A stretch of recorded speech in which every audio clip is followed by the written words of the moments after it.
Hello everyone, তোমরা সবাই কেমন আছো? আশা করি তোমরা অনেক ভালো আছো। আলহামদুলিল্লাহ, আল্লাহর অশেষ রহমতে আমরা অনেক ভালো আছি।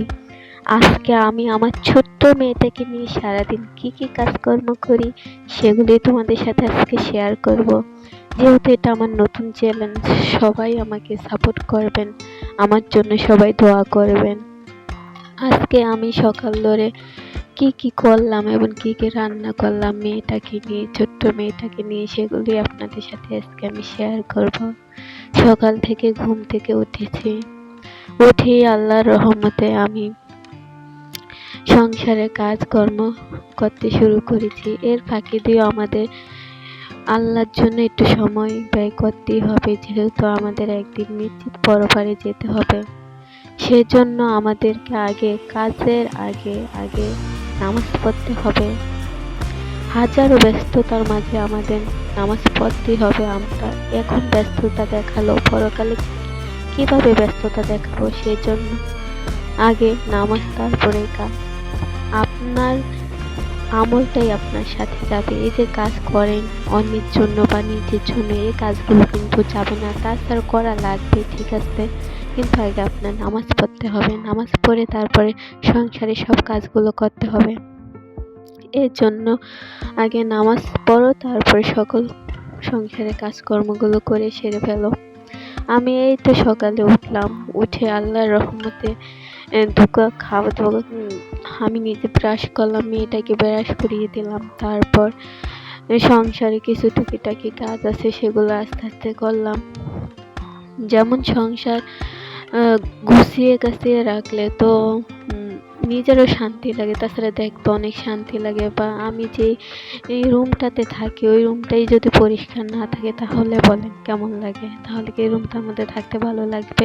বা একটা মানুষ রুমে আসলো বা দেখলো যে কেমন একটা পরিপাটি নেই, কিরকম দেখতে লাগে নাকি? নিজের থেকে নিজের কেমন লাগে নাকি? নিজের রুমটা হাজার কুঁড়ের ঘর হোক, আমার কথা হয়েছে কুঁড়ের ঘর হোক, ওই ঘরটাই যদি সুন্দর করে গুছিয়ে রাখা যায়, ওটাই শান্তি।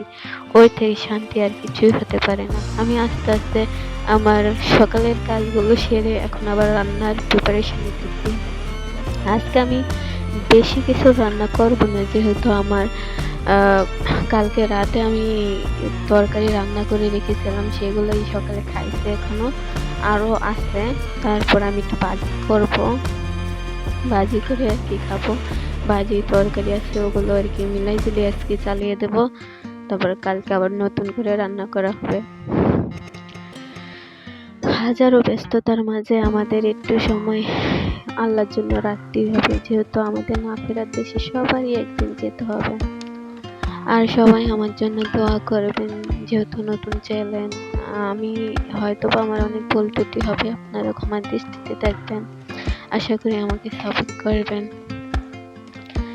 একটা জিনিস কি জানেন, নিজের যদি থাকে তাহলে সবাই আপনার পাশে থাকবে। নিজের কিছু না থাকিলে কেউই আপনার পাশে থাকবে না।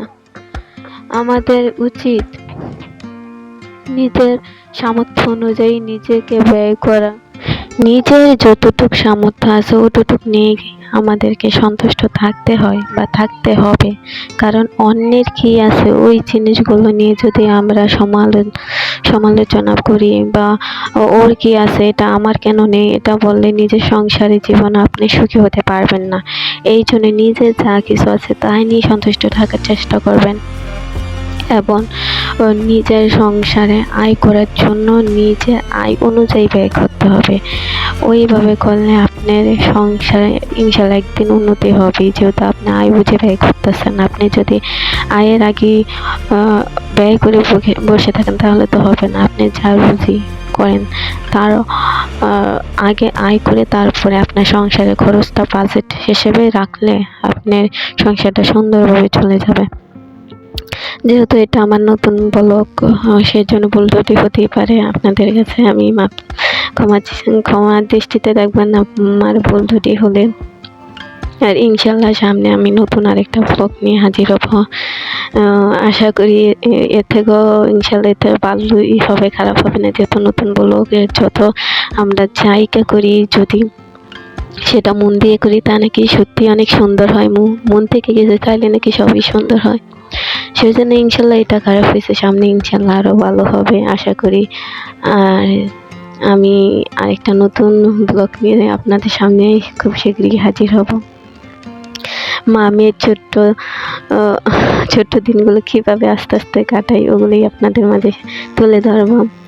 আর আমার পাশেই থাকবেন, আমার চ্যানেলটাকে সাবস্ক্রাইব করে আমার পাশেই থাকবেন। আর ভালো লাগলে প্লিজ একটা লাইক অ্যান্ড একটা শেয়ার করে দেবেন।